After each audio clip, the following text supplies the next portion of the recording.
was cycling home, and they just shut down my department, and I thought we have to do something about this, and thought a good way would be to get an app to look at the twins, because I've basically last 25 years I've been studying 14,000 twins.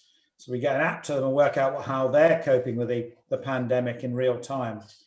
And I then approached ZOE because we'd been working with them in the last 3 years on doing nutrition intervention studies, looking personalized nutrition. And they had this app that worked so well in people logging their foods. And we thought, can we just transform this to logging symptoms in the same way and get something out there really fast? And they said yes immediately. And 5 days later, amazingly, we were up and running with this app and pretty much beat nearly everyone to it. But of course, we had no idea we'd still be going in a year's time, far less even a week. Yeah, and I've been filling out every day since and encouraging others to do so, of course. I'm unclear what ZOE actually is, Tim. What actually is ZOE? ZOE is a data science company that was set up about 3 years ago, really to focus on personalized nutrition. But rather than just using marketing and other people's data to get the information out there, decided to do real science to actually build up a database to give individual advice. And I'm basically, I was giving a book talk about 4 years now ago on the diet myth, and then these two entrepreneurs came up to me and said, why don't we work together? This, I think you've got combining the microbiome with this personalized approach that we're seeing with new monitors and stuff. We could really do something good. And I said, as long as it's based on science and not just puff, and you can raise the money for all this science, that's fine. And amazingly, I didn't believe them, but a few months later, they said, well, we've raised the money, we can start now. And they started seeing, thousands of my twins doing these studies called Predict, which turn out to be the most in-depth nutrition studies that have ever been done. And that's really formed the basis of their this product, which now allows people to do these tests at home and personalize their nutrition. So they were the perfect partners for us to deal with, because they were small, startup, dynamic, and they had the team already there that could for a few months just all work on COVID. So it just all worked perfectly, and it wouldn't have been done with a bigger organization, and the government haven't exactly been fast in this area either, and so it worked. It was perfect timing. I suspect we're benefiting here from the absence of committees. People can just do things sort of fairly spontaneously. Absolutely. The other thing is a company can get the consent on an app immediately. It would have taken me probably months to get through my university committees to agree. And so this is the crazy thing about academia is you can do things much faster and better in the private sector than you can in the more ethical university center, which is actually stopping a lot of research at the moment. And I'm sure you and me have spent many hours of frustrated time in university meetings. I won't go there. There's no reflection on the institution. It's pretty universal. Same in the health service, of course. If you want to do research in the healthcare, there's tremendous amount of ethics approval. Rightly so, but it does delay things. No, it's gone over the top. So it's now the people have so much power who control the governance and ethics of research that they're only ever looking at risk aversion, and they're never looking at the benefits. And it's gone so far that way that the only way you can do fast, innovative research is actually in the private sector. With these new technologies, when you just click on a button, say I accept, and then it's done. And you don't treat people like idiots. And that's exactly what happened here. And that's why we got an app together in 5 days, and why the government didn't get one for about 6 months. Yeah, it's impressive. So basically, this was a synergy, wasn't it? It's the twins work you've been doing since, or is it 92 now? Did that start, Tim? Yeah. Yeah. So the twins work you've been doing, all these twins that want to help, that want to collaborate with you and help, all that was kind of ready to go. And then all that was ready to just sort of click into the electronic format where everything can be analyzed and immense amount of data can come out there quite quickly. Yeah, we'd already moved in that direction, but we hadn't fully embraced the app Right. for our twins. And we were still, for the older ones, still using questionnaires as much as web-based. Some had to go in pencil and paper. And even the web-based ones, it took a while to get that uploaded and approved. Again, it's a very slow process. So things that would take 6 months to get the data on a new questionnaire, we suddenly saw in the app we could get that in 2 days, and without all the cleaning up and everything else. So it was a game changer really for me in thinking how you can do research, because suddenly, as we went from the twins to 4.5 million people, we could get lifestyle information on millions of people in real time, and have the result ready to be writing up, in a week after it. It was just mind-blowing what you can now do. Which, of course, is exactly what we need in a pandemic. This is an emergency situation, isn't it? We need the data straight away. And the ethical bit comes in because when I go onto the app, I click the button to give my permission for you to use my data. So it kind of circumvents all the in-betweenies in a sense, I guess, is what's happening. Yeah, so any researcher who wants to do anything fast and rapidly has to set up a company to do it, to get around these guidelines in the US as well as the UK that are extremely restrictive on asking any people, medical information or anything, which is, I think, just swung too far the other way. Because we're all happy to give our information to Facebook and Google. Absolutely. To give it to a university, and we worked on this project with colleagues at Harvard and Mass General in the US.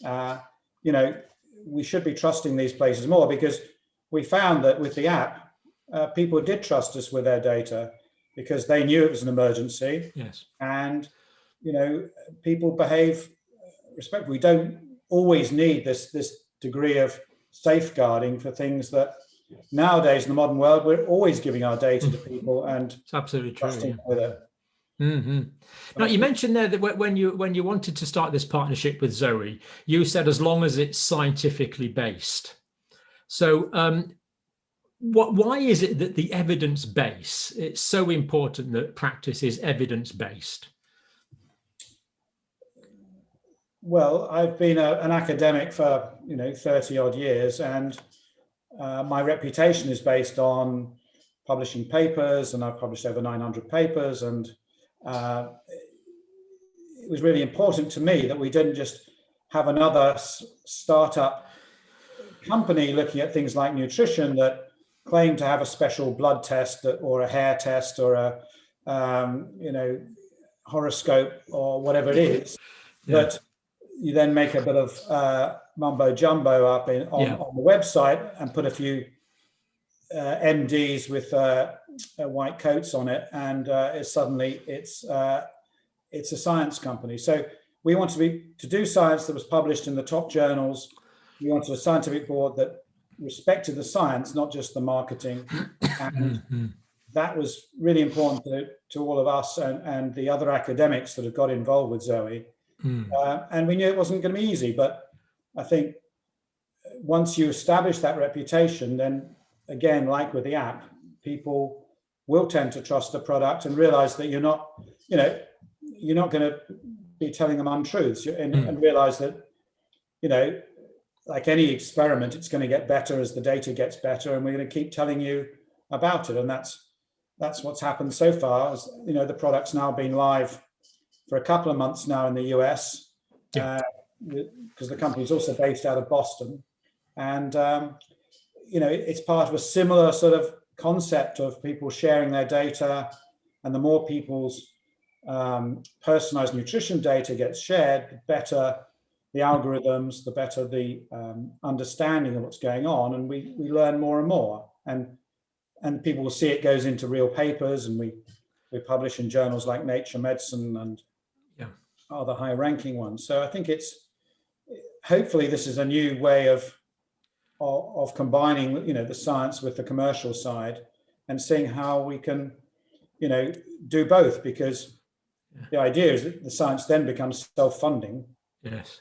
Because people will buy these kits, they sign up for research in order to get their glucose monitors and their lipid tests and their microbiome scan, and that way it all works.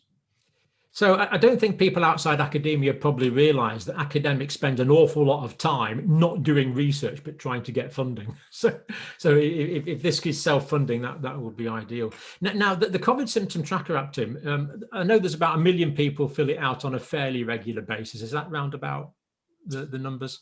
We had a look today. It's about 1.6 million people. Wow. I think would give us a result at least every couple of weeks. Yeah, and I think we've now got nearly 1 million people have given us their vaccine information.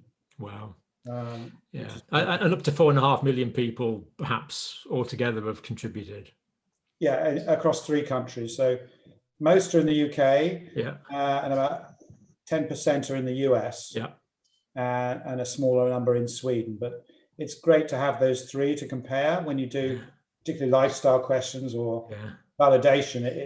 It takes a lot of, when you're worrying about bias, cultural biases and things like that, it's great to have those 3 countries. It sounds an awful lot of trouble, though, Tim, to have so many millions of people. I mean, why as a researcher is it so important for you to have millions rather than just talking to half a dozen people? Well, why is that so big a deal? Because what we're discovering is that human disease is much more complicated than people thought, and that there's like an infinite variety of responses to disease. And like responses to diet, responses to a virus have many different forms. So we found straight away that because our initial aim was to look at symptoms, if we'd just taken 12 people in great detail and tracked their symptoms, we'd have missed anything rare. We wouldn't be able to put clusters of symptoms together. We wouldn't be able to really draw any conclusions that we could generalize people to of different ages, sexes, ethnic origins, etc. And once you add in all these groups, you realize you do need, if not millions, certainly hundreds of thousands to draw inferences on. And of course, as we've seen with this pandemic, the prevalence of the disease goes from 1 in 10,000 people to 1 in 20 people, and only by having a really big database do you have the flexibility to be able to have an algorithm that's robust in all those situations and can look at all the combinations. And so this is what we're learning is, this is how we pick up rare side effects, while we picked up COVID toes and COVID tongues and all this other kind of weird stuff, plus lifestyle habits and working out people who might be on some particular drug like corticosteroids or or different vitamin supplements at particular times. So because of the way the app works, it doesn't really matter if we had 4 million or 4,000 people. That's just a bit of extra computing time. Yeah. In the old-fashioned way, if you had to send out letters to them all, it would cost you a fortune, or you had to phone them all. Yeah. But in the modern world, you might as well go for millions, and the data is much more reliable and robust. And you can cut out people if you're not sure what's going on and add them back in, and it just gives the researcher much more flexibility, which I've been used to working with cohorts of thousands, which I thought was amazing compared to what other people were doing. But suddenly you move to this new level, it's going to be hard to go back to just thousands again. But I think this is the future. And I think when you think the average nutrition study had about 20 people in it, we've just done a nutrition study on the ZOE app, and we have, nearly 2 million people have filled in what's called a food frequency questionnaire, which is the standard epidemiological tool. And that effectively, we did that virtually for nothing, whereas it would have cost millions of dollars and taken me 5 years to get a grant. But at least, So, and if something is true for many people, then it's much more likely to be true for the individual, isn't it? If something's true for millions of people, it's more likely to be true for you or me as an individual. Not necessarily, of course, because we're all different, but it becomes more likely. I'd rephrase that. I'd say, well, I could find someone of exactly, a group. I could find thousands of people of your age, of your sex, or your where you live, who've been exposed, with this vitamin or whatever. I know you like vitamin D, and you could say, okay, let's take these 1,000 people. How have they done when look at how they respond to the virus? So that's why it's useful, because it's you can go into a category of people like yourself, because I don't think the days where we just say there is the average American or the average people are over. I mean, we need to move to this new idea that there isn't this average and that there isn't one standard answer for the average male or female. So the validity is coming from these large numbers, isn't it? And the way that this data is analysed. So one problem I always had, I've only done nothing like the research you've done, but little bits of research. I always had great trouble with the statistics. I'm not much of a statistician. So do you have specialised statisticians interpreting this data, or does the app largely do the statistics for you? It'd be lovely if the app did everything like that and wrote the paper for me as well. Have a team of about 60 people behind the app. Some of them working for the company ZOE, which is, and that bit is part funded now from the Department of Health, and another team in King's College London, also at Harvard Medical School, and in a group in Sweden as well, in Lund University. So we have this big group of people who take the data and we'll crunch it. I mean, it all goes on the cloud, and that you can have programs to sort it into groups. Because if we have now about 300 million data entries or something like this, or 400 million, so you couldn't put it on your laptop. So it takes some people who deal with very big data sets, and they make it into smaller ones, and then once it gets to the smaller ones, the statisticians can start to play with it. But we still, we haven't managed to shortcut the statisticians. Still need them. They'll be pleased about that. So someone interested in this field doesn't need to sort of actually go out and, in the old days, they'd have to do the literature search, then they'd have to design the questionnaire, then they'd have to collect the data, then they'd have to analyze the data. What someone can do now is have a particular interest, have an intelligent question, and then interrogate this database, which is already there. This mass data set is already there, sitting, waiting for the intelligent interrogator.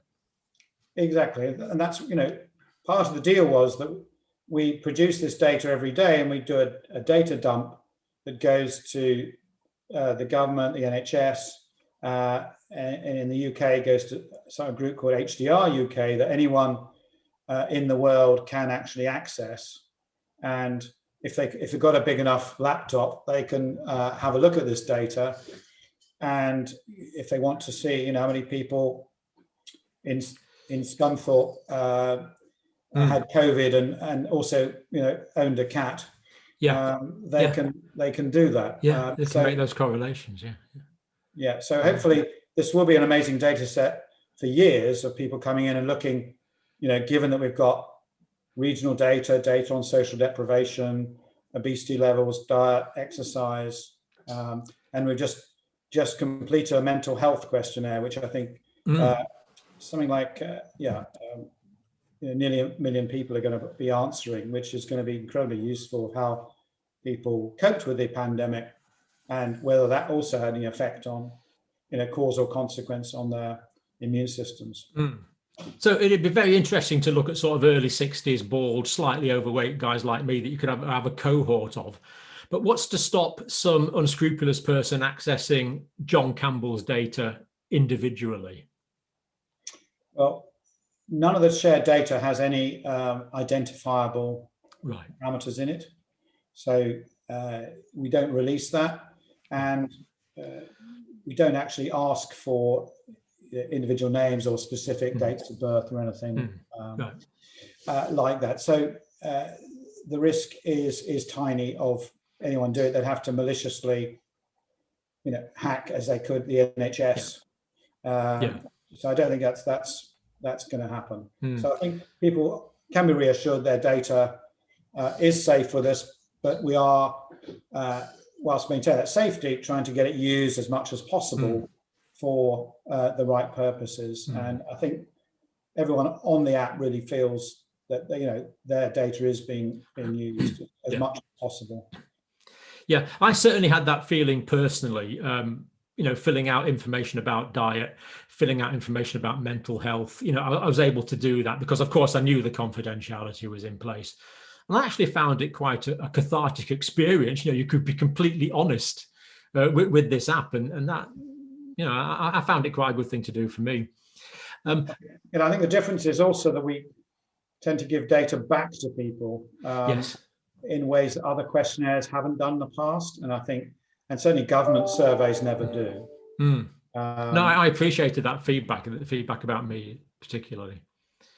Have governments and decision-making bodies like the health service, like politicians, actually used the ZOE COVID symptom tracker app data very much? Yes, no, I think they have. They didn't make it public that they were using it, I guess for a lot of political reasons, but by back channels, they were saying they were using it every day. It was part of their monitoring process. And even if they had other data, they like to, in a way, triangulate, particularly rates of infection and things like this. And it was used quite a lot in identifying hotspots. And so if you remember, just at the end of the summer, when there were the hotspots breaking out, and they would send in teams to go and try and pick them up, they were using our survey as one of their 2 or 3 tools to work out whether there was a problem in an area. So they definitely have, and they've definitely used it also for changing their rules on symptoms.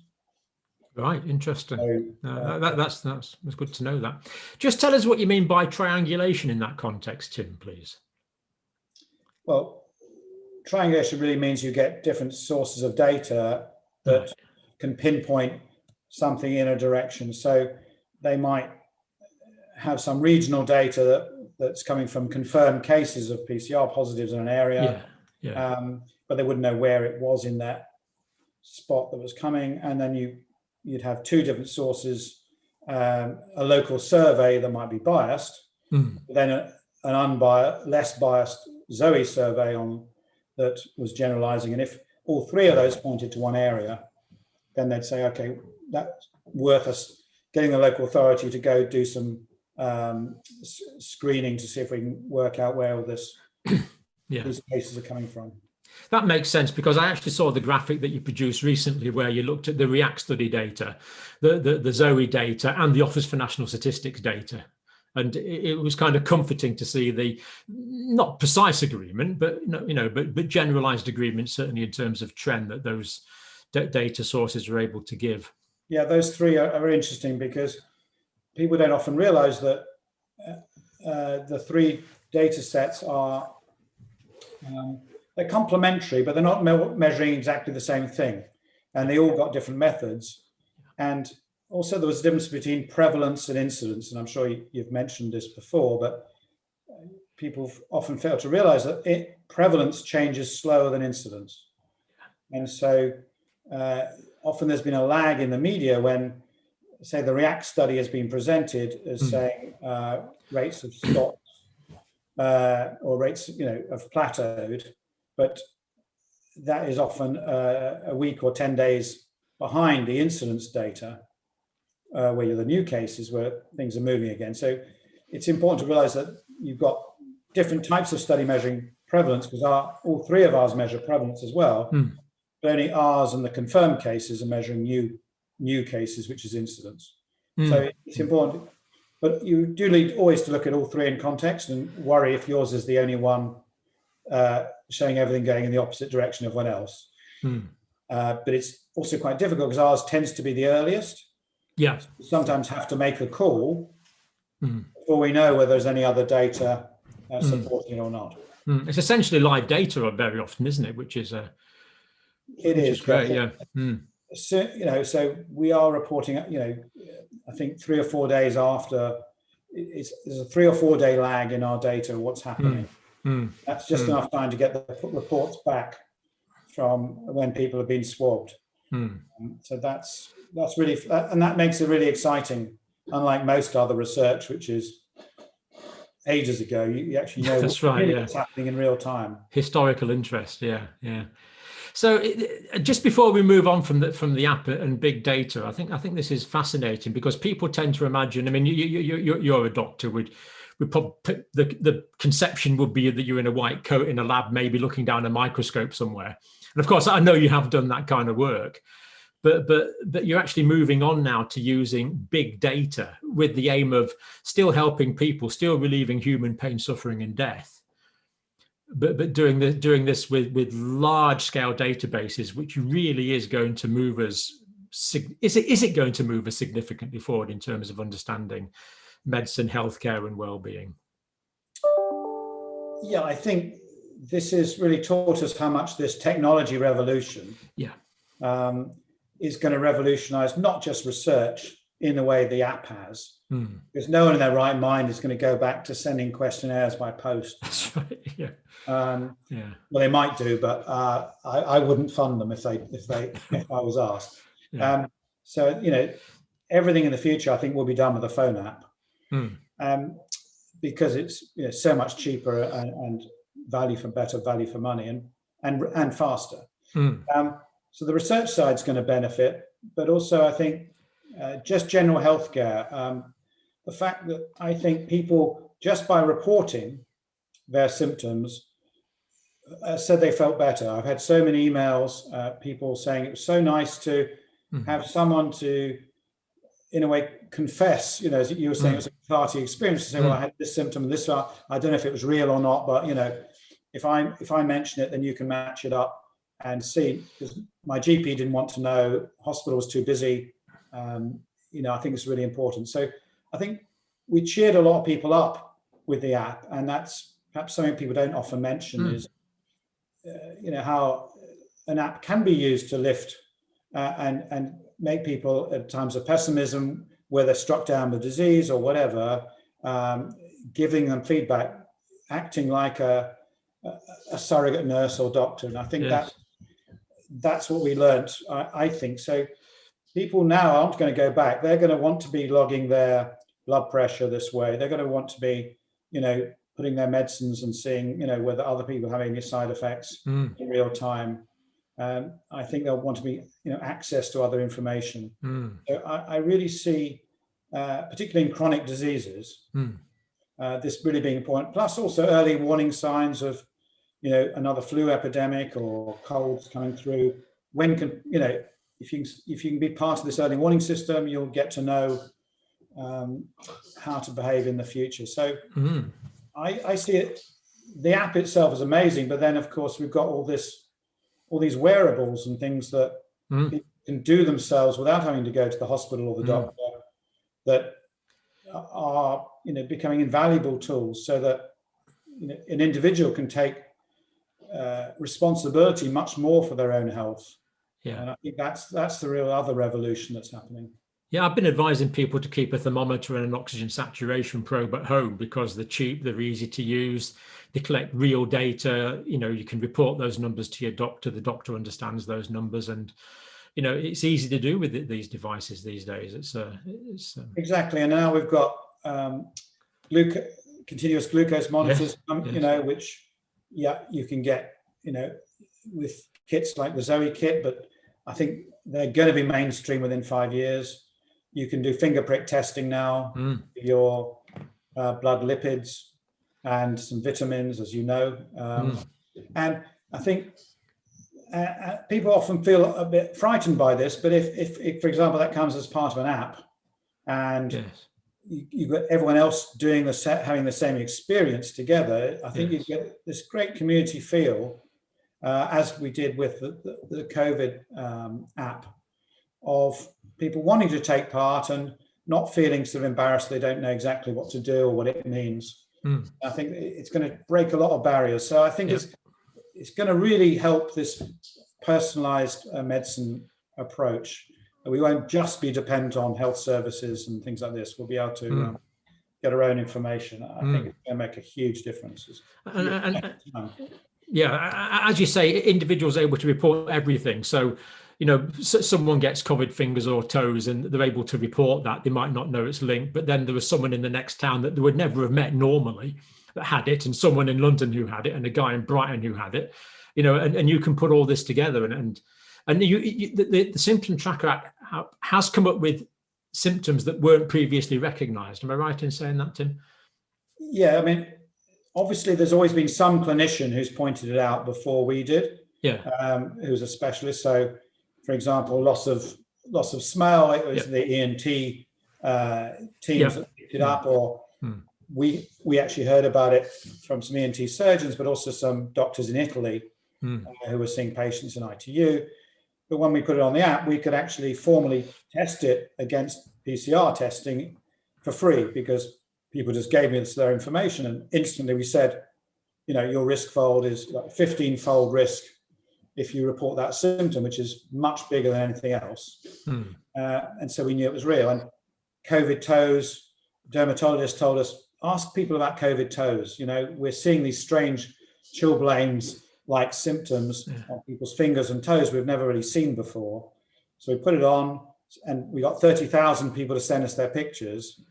And suddenly, a lot of people had this aha moment. So, I was going to my doctor, they're saying, I'm crazy, go away, you know, it's nothing to do with it. And so they felt vindicated. So, and then we had these even rarer COVID tongues that baffled doctors, some, you know, back last, you know, January last year, not knowing what it was. And so I think this is a great use of these apps of information sharing. And it just shows you how willing people are to share data. They're not obsessed with data protection, you know, but all the, you know, as if someone's going to worry about, you know, their toe being shared with the world. Exactly. People are very willing to share it, and I think that's what we need to be building on. And I think that's why it's great. And you think how that could work with other diseases and other parameters in the future, particularly, you know, in a lot of these early stages about how we might use interact lifestyle with counteracting some of these common diseases, and people sharing comments on their diets, you know, whilst they're having chemotherapy or immunotherapy and all this kind of stuff, that rare side effects and things. It's got amazing legs. And people genuinely want to help. They really do want to help. You know, okay, I might be suffering at the moment, but if I can use my suffering to contribute data and help other people, then that gives my suffering a little more meaning, because my suffering is helping other people. I think that's... And that came through very clearly, particularly with long COVID. So we had lots of dedicated people on the app who, you know, unfortunately for them, they had to keep logging every day. They're still unwell for 6 or 12 months. And, you know, they wanted to tell people about it so that there'd be more research done and help other people understand they weren't just going balmy. Because, you know, again, that was a new symptom, really, that wasn't recognized until we actually got hard evidence that people had been reporting this. It wasn't just them making it up in retrospect that some people thought. So I think absolutely the idea you can help other people came across loud and clear. And I know you and me have had all these inconsiderate patients who have rather strange symptoms that don't exactly match the symptoms that are in the medical textbooks.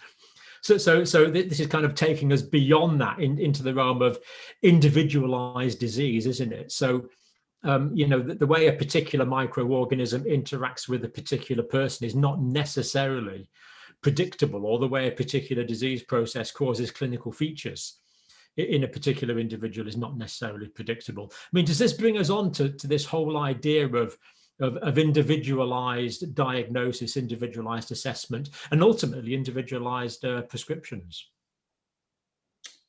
I think it does show us that there isn't a black and white world of everyone having one size fits all diagnosis and treatment, and that we've got to start partitioning this. And every year we go on in medicine, we always take something simple and realize actually it's much more complicated. Yeah. And we've only got to look at something like cancer. People said, oh well, there's 2 types of breast cancer, severe and mild, and you have 2 treatments. And now, of course, there's a myriad of treatments, and it's not about the site of the cancer at all, really. It's often the cells or the genes or even the microbes in there, and your individual immune system. So the whole thing, medicine is lending itself really to deconstructing it into understanding all those components, and then trying to get as much data as you can about someone, putting it together with algorithms, and then giving them a personalized approach to it. And I think, the paradigms we have with, how most of us exposed to the COVID virus, you can get any of probably 50 different symptoms or none at all. It's weird, isn't it? It really is. And the same is also true when we look at diet, and our studies are showing that, give everyone the same meal, you get a 10-fold difference in their response to food. And yet and you take both those things, we were told there's only one way of eating and there's only one way of treating a viral infection. And we realize it's much more complicated. So I think definitely we're going down this personalized route, and we realize that, genetics aren't the answer to everything, and we may have reached the limit of genetics. We need to now move on to the next phase and open it up and start thinking about how do we look at our immune systems, how do we look at our microbiomes, how do we look at our metabolism, if you like, and start finding clever ways of putting that together so we can give people the best tailored treatments. So I know you've got a background in epidemiology, Tim. That's one of the things you've sort of formally studied. How does looking at the diseases suffered from by groups of people help to inform the individual sort of disease experience? Because I think that's kind of what you're talking about, really, isn't it? You're looking at large groups of people and relating that to the individual. Does that make sense as a question?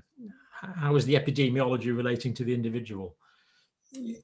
Yeah, so in a way, we're doing it the reverse of the traditional way. Yes. Traditional epidemiology, which is what I taught and wrote several papers on, would be to take a group of patients, say 200 patients with the disease and 200 without, and you just say, well, this group, is more associated with being overweight and drinking coffee, and this one isn't. Therefore, you then tell everyone, okay, if you don't want to get this disease, you avoid obesity and you avoid coffee. Yeah. And we realized that didn't really help that much. I mean, it helped a bit. And there were some conditions where, if it's type 2 diabetes and you avoided obesity, you could do it. But for most of them, it was a much more finessed, in a way, answer. So I think what we're doing now is looking at an unselected group of the whole population to see how they respond to mechanisms we know are related to disease, not the disease itself, but do they have the immune system that's related to allergy? Do they have microbiome that's related to allergy? Do they have a blood response to food that's related to allergy? Do they have genes related to allergy? You put them all together, get an algorithm, and give people that sort of risk, rather than this black and white idea of case and control. Because in a way, all of us are a bit of on our spectrum.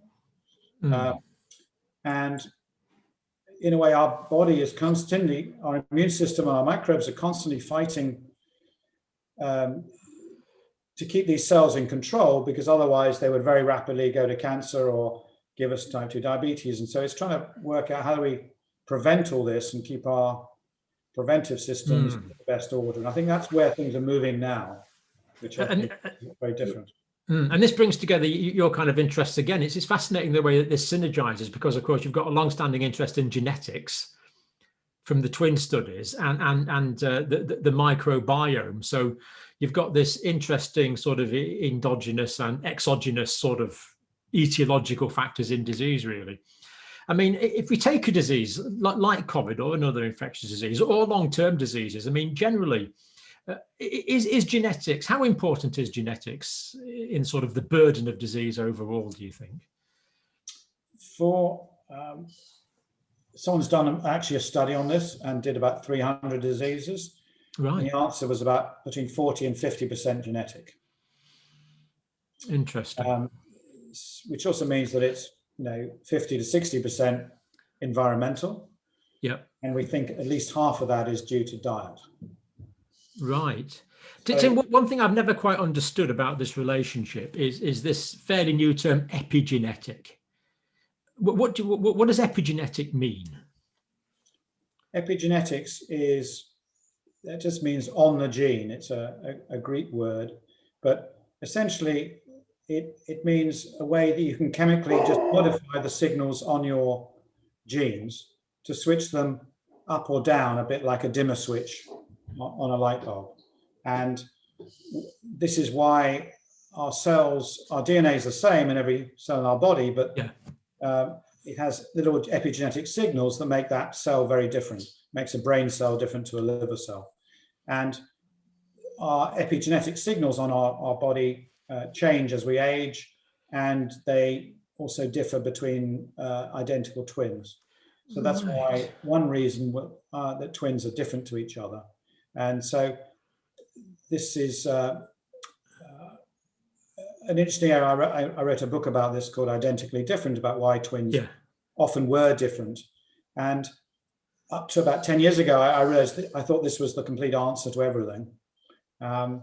It certainly has uses in cancer treatments and things like this.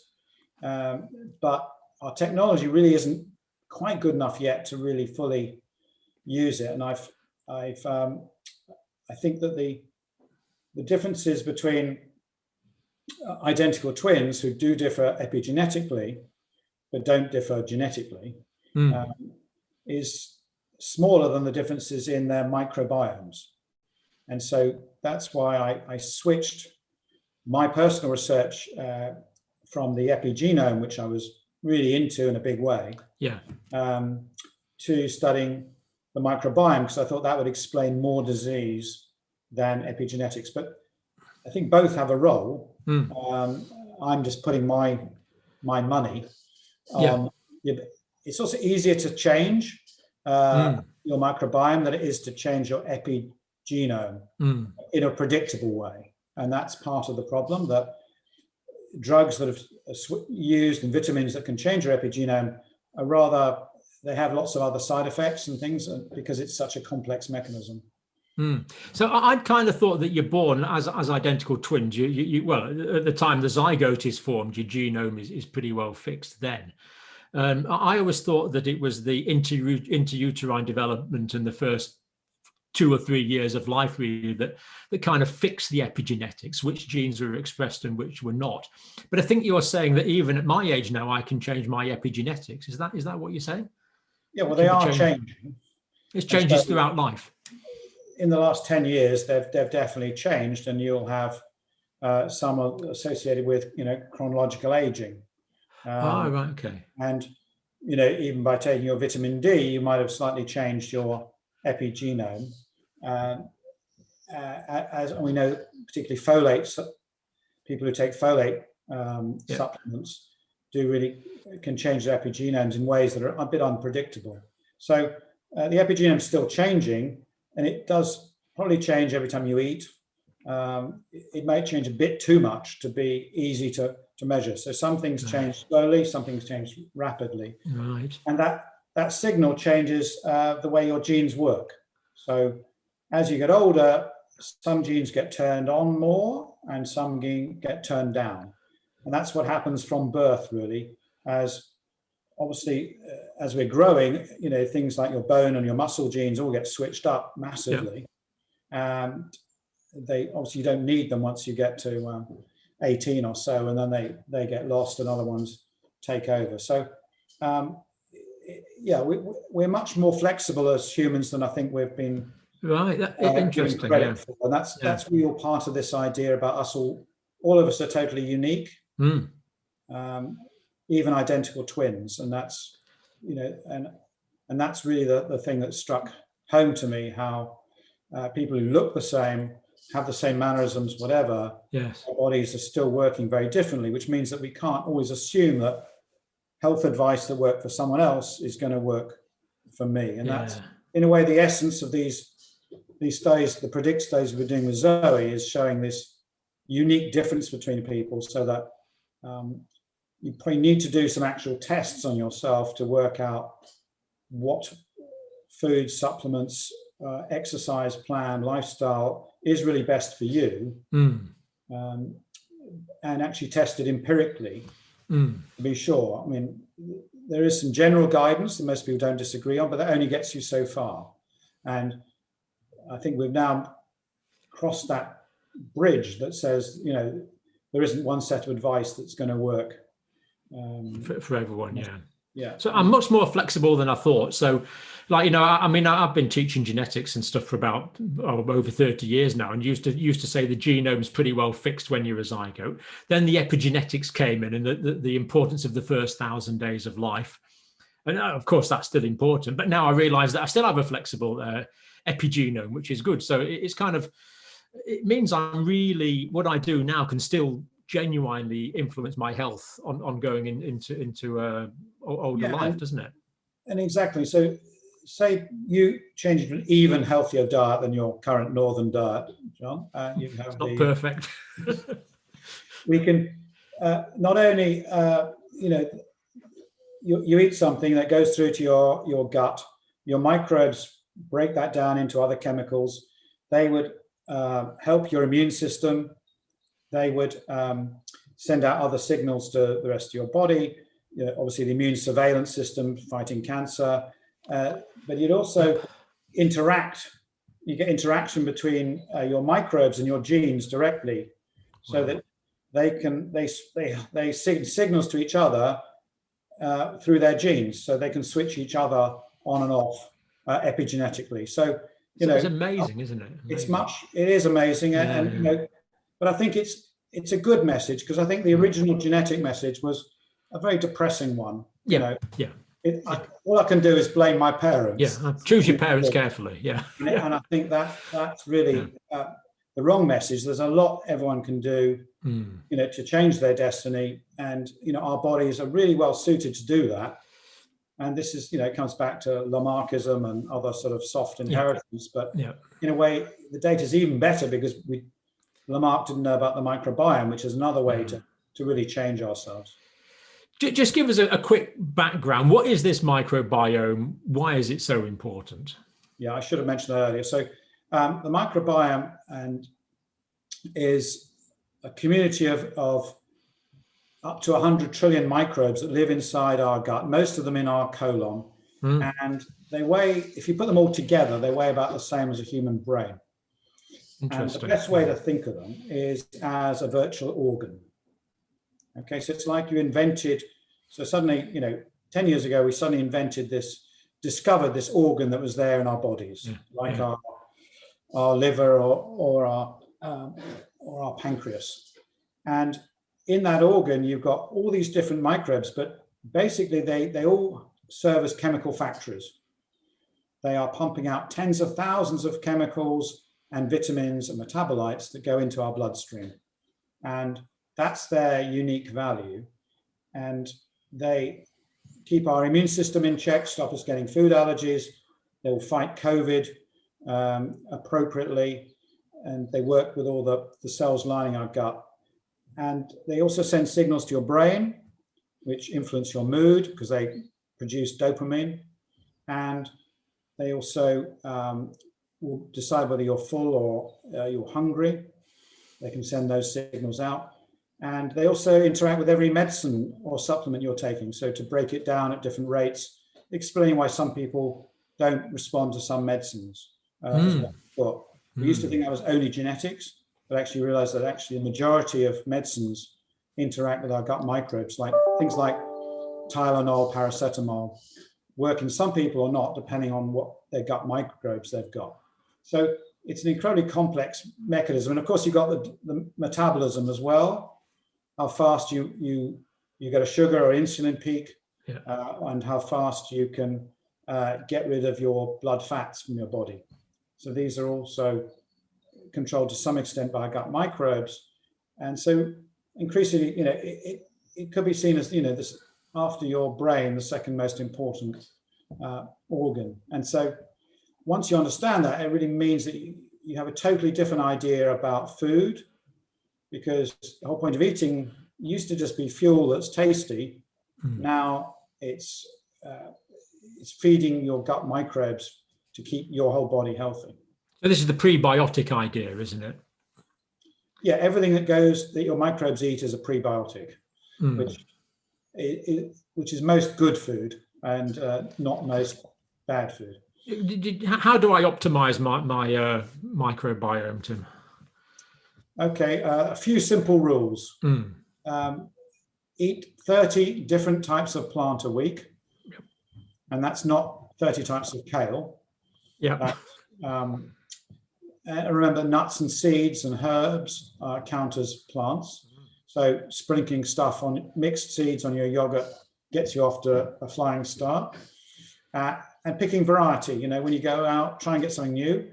Try and have high polyphenol foods. Polyphenols are defense chemicals in plants that used to be called antioxidants.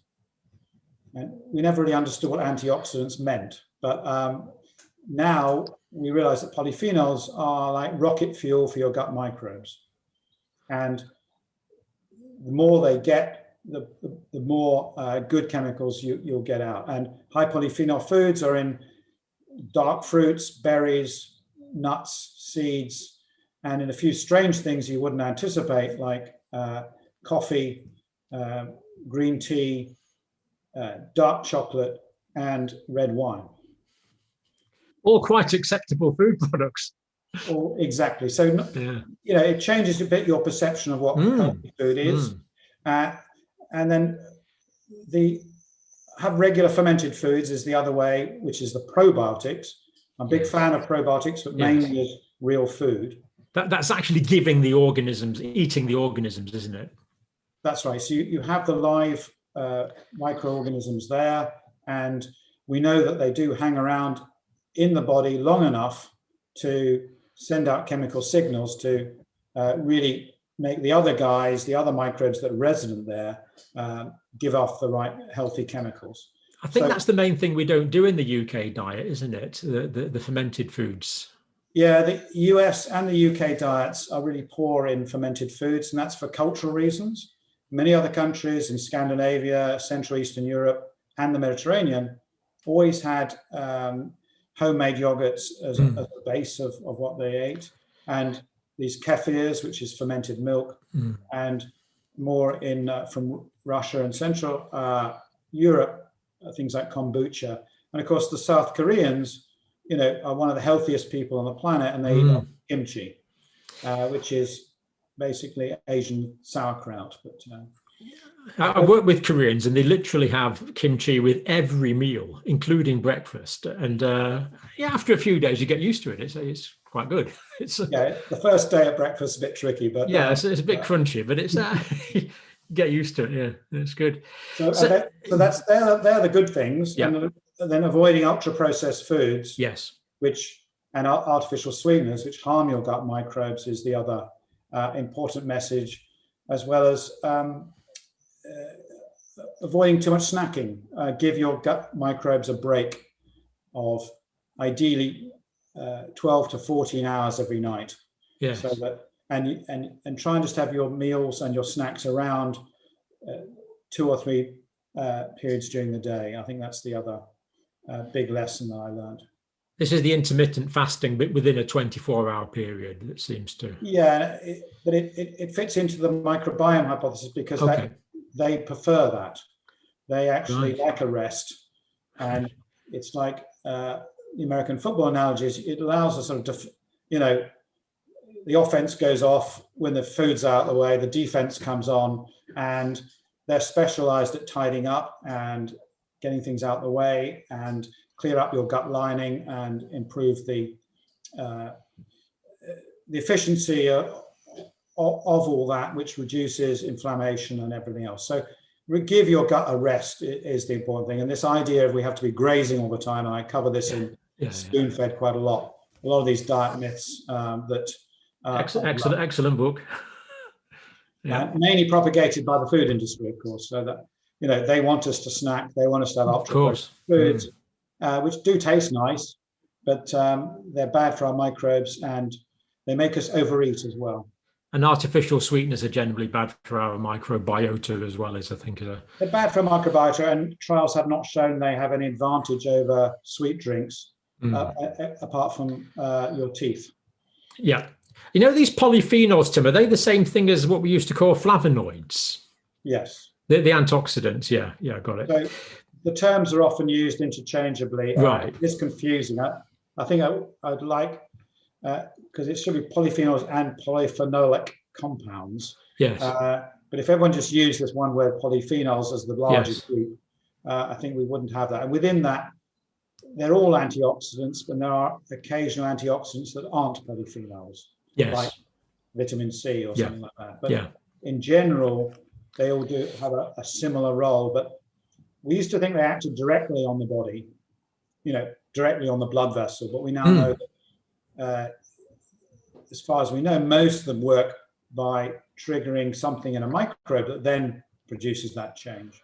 Right. I'd assume that they were working at the level of the cellular metabolism, that they were mopping up free radicals within the cell itself, but they're actually working through the microbiome intermediaries. I think that's right, because the microbiome produces many more metabolites than the human cells. And so they're unlikely to be absorbed straight away without interaction with the gut microbes that just will tweak them and perhaps help them get to the right spot as well, because it was always a bit vague, that concept of antioxidants affecting the vessel wall and things. No one knew how they got there or how to stop them. How long does it take to recover after a course of antibiotics, Tim? Again, one size doesn't fit all. Some people never really have a problem.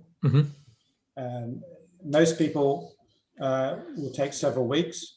Some people, it takes 3 months or more, and people roughly divide into those three groups. But in general,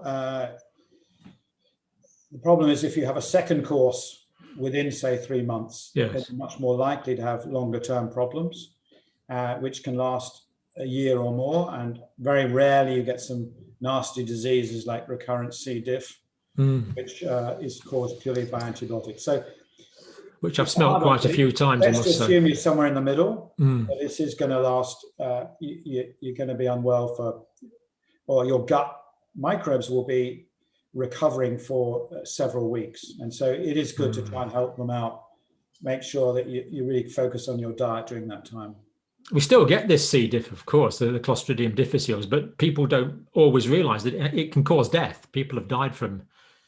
Well, thousands die every year, particularly in the US, where it seems to be even more of a problem because antibiotics are given out even more freely than they are in the UK. But yes, and of course, both conditions are now, the number one treatment for both is a microbiome fecal transplant.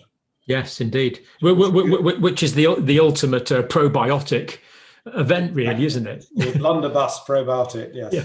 But of course, that wouldn't last for long unless that was accompanied by giving the appropriate fibers and prebiotics and polyphenols after that. Otherwise, those original bugs would just gradually die out if you weren't feeding them, presumably. Well, it doesn't seem to be the case. Interestingly. So these people are so sick that they've basically got virtually no microbes in there that are healthy. It's got a few stray renegades that are, have run amok, and they're quite easy to take over and recolonize with a healthy microbiome. And obviously people will drift back if their diet is poor again. Yes. But it is remarkable. They don't need much help. And it is at least 90% people cured with this. And Wow. the cure rate before with other powerful antibiotics was only about 25%. Mm. Yeah, you're giving more antibiotics to treat the problems caused by the antibiotics. Absolutely, yeah. Just a bit of a ludicrous question, Tim. In a sort of hunter-gatherer situation, you would have diarrhea from time to time. Do you think the appendix might have a role in preserving bacterial cell cultures for recolonization of the colon, or is that a bit silly? No, that's one of the current theories, which I quite like. Yeah. Would seem to fit in, wouldn't it? I mean, everyone knows who's had a colonoscopy or they've had a washout for some reason or a bad infection that, you can be washed out, but within hours, you magically have all your gut microbes back. And so part of it is things like the appendix, but I mean, there are these tiny folds in our, we've got meters of so it's all kind of wavy inside, isn't it? Yeah, people say it's like tennis courts worth of of area of our gut where microbes can hide in little holes, put their head down like that, come out of the nuclear shelter, and then they recolonize because they can get going again. When conditions are right, they can have sex every 30 minutes and have more babies. So I think that we've got this really brilliant defense that works pretty well. But again, with antibiotics, if they get hit on the head just as they're coming up, that really weakens them again. So most people can do pretty well on one hit of these things. It's when you have these multiple uses which our body would never intend. Yeah. I'm unclear, are fungi part of the normal microbiome or not?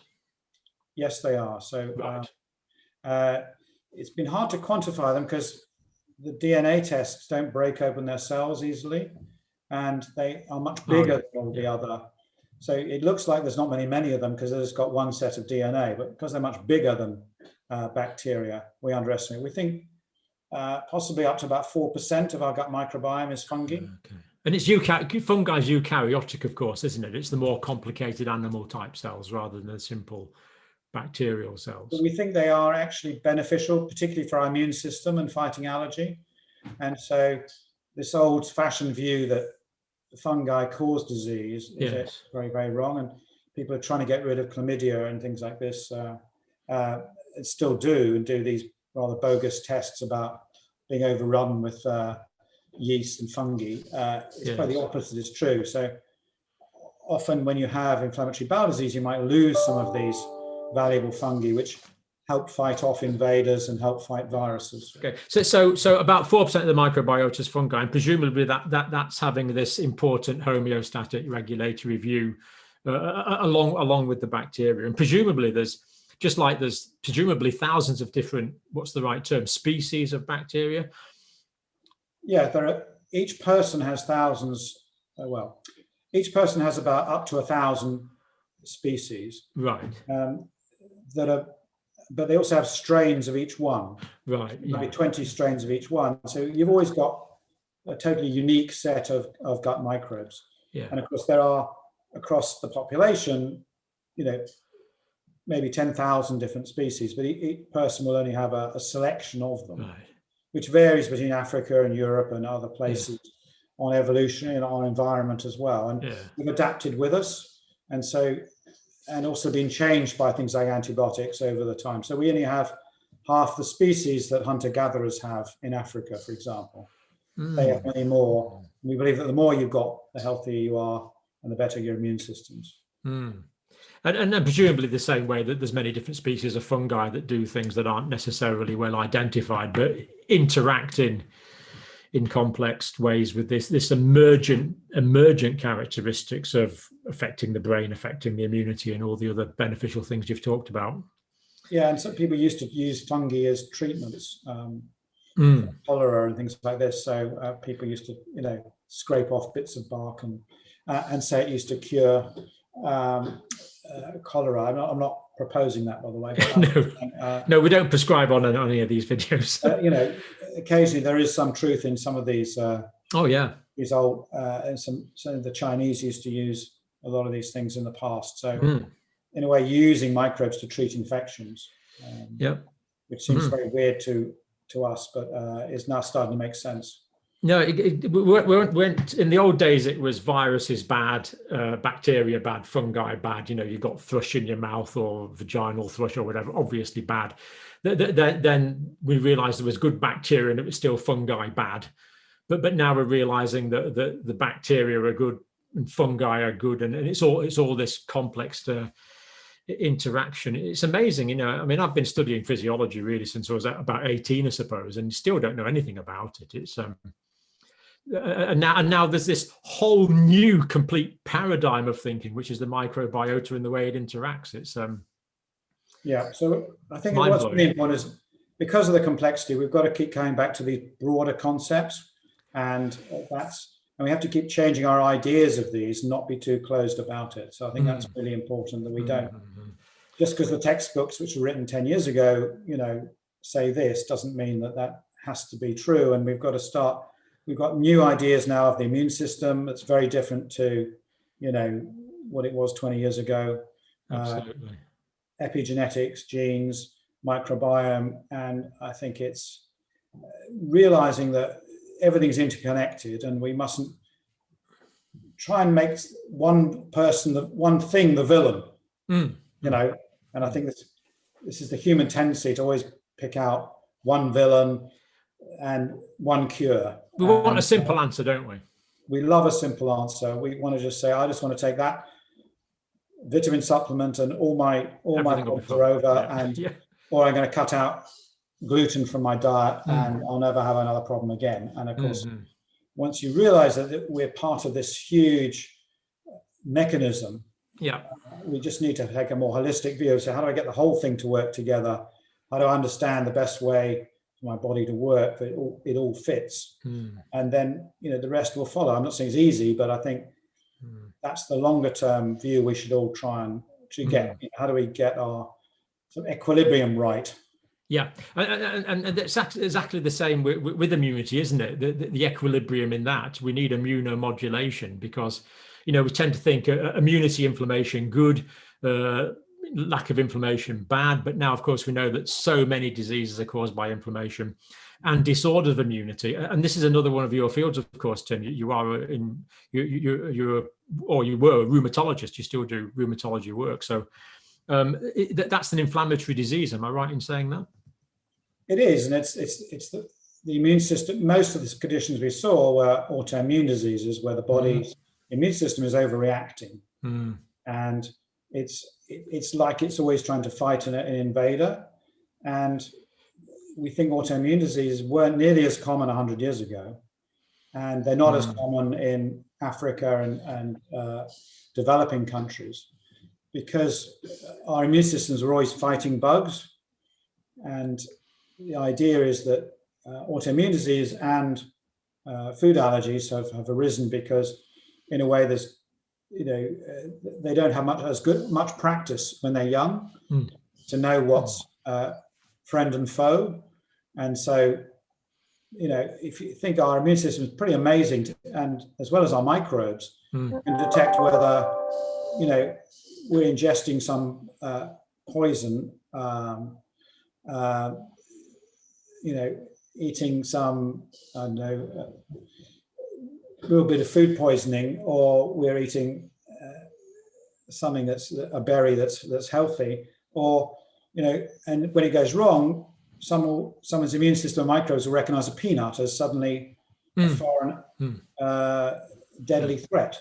Yeah. So you think all that training about how we know which foods to eat and not eat, and which bacteria, you know, which are the 1% of bacteria, like, you know, salmonella we want to get rid of, and which we are happy to accept. And that's an incredible system that we haven't been training it right. And that's why we've got the system of allergies and autoimmune disease where it's just overreacting. But on the other side, people with autoimmune disease overreacting are getting less cancers, because their immune systems are more finely tuned to sensitized to pick up those early cancer cells and kill them off. And that's the basis of this new treatments, these new immunotherapies that are curing previously incurable disease like melanoma and kidney cancer. So again, it's all about this balance, and we get that balance right, then we can optimize these amazing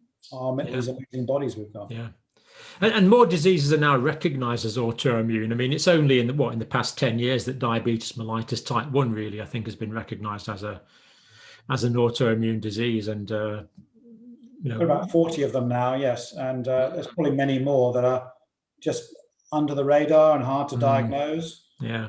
If you can't pick up the antibody, in my lifetime, they created many more in my career than happened. And they do tend to come and go. Some become more common over time and some less common. So, and become less severe. It's quite interesting. But again, immune drugs have totally changed prognosis for many of these, and are now curative. So again, understanding our immune system has been very helpful for that.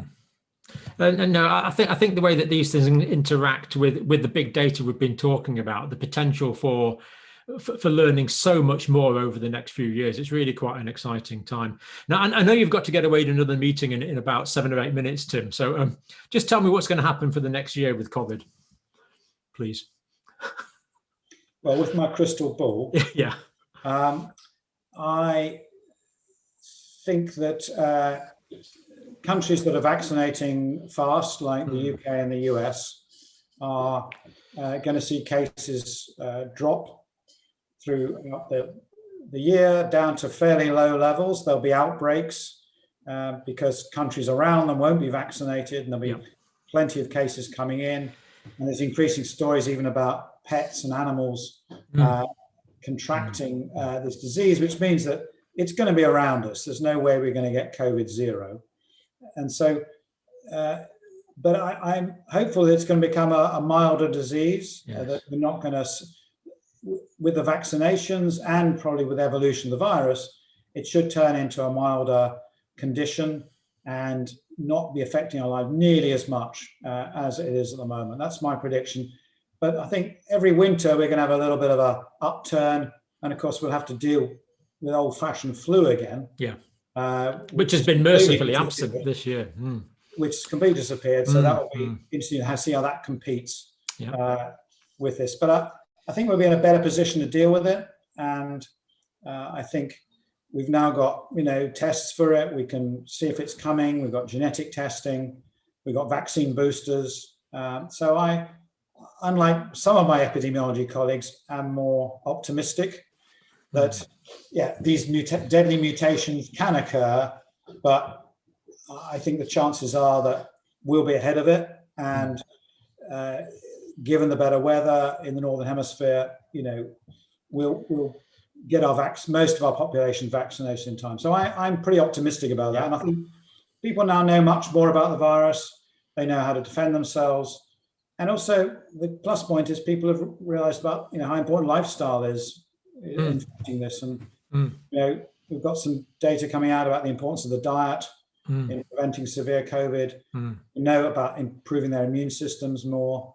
And I think, we'll start be seeing, this will just be like a bad flu season that we just take a bit more attention of. And everyone's now an expert, so it should be easy. Indeed. Will it go away in 10 years, Tim, or is it here forever? I think it'll probably be so mild in 10 years that we don't worry about it. Right, okay.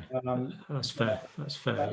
But that's a wild guess. It could evolve in any way. Just most have tended to evolve to milder forms. I'd like it to go away, like most people. Yeah, absolutely.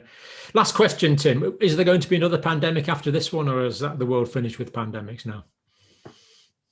I think this is just the beginning.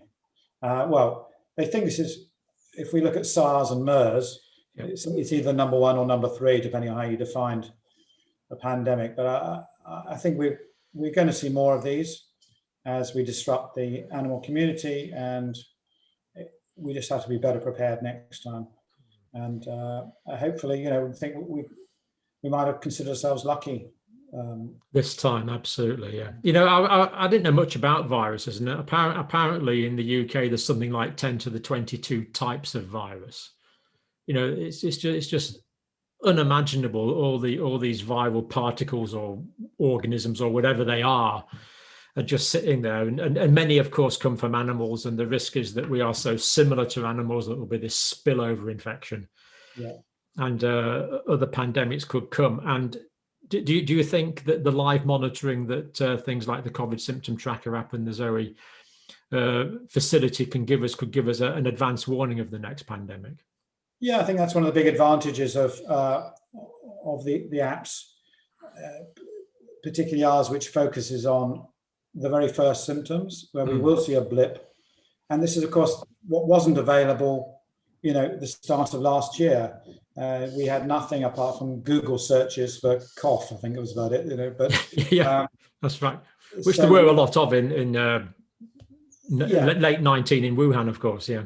Yeah. So I think this has got to be something that is maintained long term, and hopefully there'll be some volunteers out there who want to be the canaries or the lighthouses. Absolutely, yeah. Guard themselves around the world, helping everyone fight this. Yeah, and we're certainly going to encourage that. And of course, all the links we'll post on the description that people can download that. So I think this is great, Tim. I mean, but very often this sort of medical research is carried on in these ivory tower type of institutions, isn't it? And a few select clever doctors will read it and they'll nod appreciatively, and then very often it'll be forgotten about. But the whole point of this is to relieve human pain, suffering, and death. At least to me it is, and I'm sure it is to you. And this kind of the technology now, not only can we monitor things, so we can get it out there, we can get it to more and more people, and hopefully communicate this to anyone who's got an interest to listen and get more people involved in it. Yeah, no, I think it's been a great partnership really between scientists and the general public, and the two-way exchange of data, I think, has been a fantastic example really to the whole world about how we can cooperate together and educate each other.